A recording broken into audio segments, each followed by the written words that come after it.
Bonjour.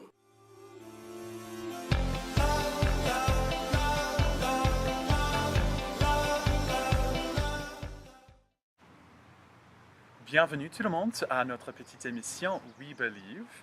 Moi, je m'appelle Alexandre. Et moi, je m'appelle Kenny. Et We Believe, c'est une émission où les membres de l'Église de Jésus-Christ des Saints des Derniers Jours puissent partager leurs croyances avec les autres personnes. Veuillez bien regarder notre site internet si cela vous parle. C'est bien webelieve-show.org. Donc c'est W-E-B-E-L-I-E-V-E-show.org. Et justement, comme j'ai dit, on aimerait bien avoir une petite discussion. Donc, n'hésitez pas à partager vos expériences avec nous. Vous pouvez également nous trouver sur Facebook. Notre page s'appelle We Believe. Veuillez bien nous contacter, ça nous ferait plaisir. Aujourd'hui, on va parler justement du Père éternel, Dieu, de son Fils unique, Jésus-Christ, et du Saint-Esprit.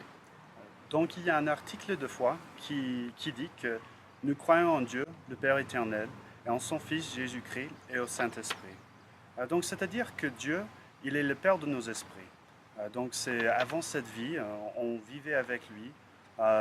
Et juste comme tous les pères aimants, Dieu, il voulait qu'on obtienne le même niveau et le même bonheur qu'il avait.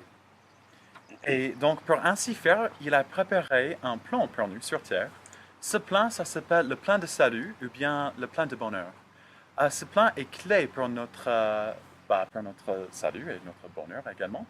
Et il y a un personnage qui est super important lorsqu'on veut obtenir cet bonheur dans la vie. Et c'est bien le Fils unique de Dieu, Jésus-Christ. Et donc Jésus-Christ, il a rempli un rôle très, très important dans cette vie. Pendant sa vie sur la terre, Jésus-Christ, il s'est sacrifié pour nous. Et avec son expiation, il nous a rachetés de nos péchés. Mais c'est grâce à ça que nous pourrons revenir et retourner et vivre de nouveau avec Dieu après cette vie. Exactement. Et donc, Kenny a dit que Jésus nous a rachetés de nos péchés. Pour faire un péché, il faut faire un choix, justement. Et Dieu, il nous a donné également la capacité de choisir ou bien le libre arbitre. Nous avons une connaissance du bien et du mal, et c'est à chaque individu sur Terre à prendre une décision entre les deux. Et ce don de libre arbitre, c'est le don le plus précieux, le cadeau le plus précieux que Dieu nous a donné. Donc, nous pourrons choisir à faire du bien, à suivre Jésus-Christ, ou nous pourrons choisir de ne pas faire du bien et faire autre chose. Mais Dieu ne nous a pas abandonnés lorsqu'il nous a mis sur terre et lorsqu'il nous a donné cette capacité de choisir. Il nous donne quand même un guide. Et ce guide s'appelle bien le Saint-Esprit. Et le Saint-Esprit, c'est un autre personnage et il nous aide justement de connaître la différence entre le bien et le mal. Il nous réconforte et il nous fait ressentir l'amour de Dieu dans notre vie. Lorsqu'on souhaite avoir la présence du Saint-Esprit dans notre vie, il suffit simplement de demander à Dieu que ça soit le cas et bien de suivre le plan de Dieu, c'est-à-dire de faire des bonnes actions et d'éviter le péché. Moi, j'étais plus heureux et j'ai ressenti plus cette présence, disons, l'Esprit de Dieu dans ma vie quand j'essayais de faire le bien malgré toutes mes faiblesses et toutes les bêtises que je fais étant imparfait. Et c'est tout à fait normal que quand on fait de bonnes choses, on ressent le Saint-Esprit, ses sentiments. Et c'est justement comment Dieu il nous montre son amour et il nous parle pour que nous puissions connaître la vérité de son évangile et du plan de salut.